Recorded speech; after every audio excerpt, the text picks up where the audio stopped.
প্রথম আলো ডেইলি স্টারের মূল কথা হলো তারা ফেসিবাদ তৈরি করে, ফেসিবাদকে তৈরি করে এবং তাদের ফান্ডিং করা দিল্লি থেকে।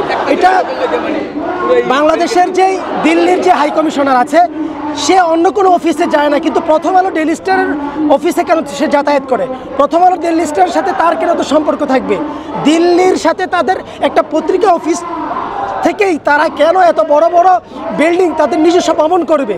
আজকে দেখেন ডেইলি স্টার কত বড় বিল্ডিংয়ের মালিক বা কত বড় প্রতিষ্ঠানের মালিক। আরেকটা বিষয় হলো সে কখনোই প্রথম আলোকে কখনোই আমরা এই আজ পর্যন্ত দেখি নাই যে সে আয়নাঘর নিয়ে একটা গবেষণামূলক কোনো প্রতিবেদন করেছে। সে আওয়ামী লীগের 17 বছরের যেই ফেসিবাদ ছিল আমাদের ওপর যে চেপে ছিল, এটা নিয়ে সে আজ পর্যন্ত গবেষণালব্ধ কোনো একটা মানে একটা নিউজ করতে পারেনি। সে এত বড় পত্রিকা সব কিছু সে করতে পারে, সে কেন বাংলাদেশের যেই স্বাধীনতার সাথে যেগুলো জড়িত এগুলো নিয়ে কোনো কাজ করতে পারে না? প্রথম আলো ডেইলি স্টারের মূল কথা হলো তারা ফেসিবাদ তৈরি করে, মানে এইটাই আমাদের মূল লক্ষ্য। এবং এখানে তাদের এখানে বিদেশি কারো কোনো কি ফান্ডিং হয় তাদের কাছে আছে, আমরা এটা অনুমান করি। এবং আমরা এই জন্যই মূলত করছি যে হাসিনার বিরুদ্ধে আমাদের লড়াই না। প্রথম আলো ডেইলি স্টার হাসিনাকে তৈরি করেছে, হাজার ফেসিবাদ তৈরি করতে পারে। আমরা হাসিনাকে তাড়া দিয়ে এটা যে আমরা চাই যে এই ফেসিবাদের যারা তৈরি করে, যারা ফেসিবাদ কীভাবে তৈরি করে জন্ম দেয়, এই সমস্ত প্রতিষ্ঠান আমাদের দৃষ্টিতে প্রথম আলো ডেইলি স্টার এটা যেহেতু এটার মূল মানে ওরা যে তৈরি করছে 16 বছর ওদেরকে প্রোটেস্ট করছে, তো আমরা এই ধরনের প্রতিষ্ঠানগুলো ফার্স্টে আমরা ডেইলি স্টার এবং প্রথম আলোকে উৎখাত চাই। যদি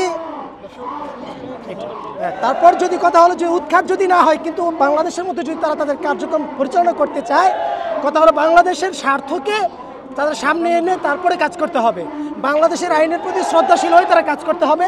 বাংলাদেশের স্বার্থকে কি করতে হবে ফার্স্টে দেখতে, হ্যাঁ সংশোধন করে তওবা করে গণতওবা করে তারা দেশের মধ্যে নতুন করে কাজ করতে পারবে। পূর্বের ভুলগুলো সংশোধন করুন। পূর্বের যে ভুলগুলো ছিল যে তারা বিগত 16 বছরে ফেসিবাদকে যেভাবে মদত দিয়ে গেছে এবং ভারতীয় এজেন্ডা যেভাবে তারা বাস্তবায়ন করার লক্ষ্যে বাংলাদেশ তাদের কার্যক্রম চালায় গেছে, তারা যদি এই 24-এর স্বাধীনতার পরে তাদের কার্যক্রম পুনরায় চালায় যেতে চায় তাহলে অবশ্যই তারা পূর্বের ভুল জাতির সামনে প্রকাশ্যে ক্ষমা চাইতে হবে এবং ফেসিবাদের দোষর হিসেবে ভারতীয় এজেন্ট হিসেবে তারা ক্ষমা চাইয়া প্রকাশ্যে জাতির কাছে ক্ষমা চেয়ে তারা পুনরায় তাদের কার্যক্রম চালাইতে পারে। যদি তারা এটা না করে তাহলে আমরা বাধ্য হব 24-এর ছাত্র জনতা একত্র হয়ে যেভাবে আমরা শেখ হাসিনাকে বাংলাদেশ থেকে বাধ্য করছি চলে যেতে, আমরা এই দিল্লির এজেন্ট তাদেরকেও বাধ্য করবো বাংলাদেশ ছেড়ে চলে যেতে। এটা হচ্ছে আমাদের প্রাথমিক দাবি।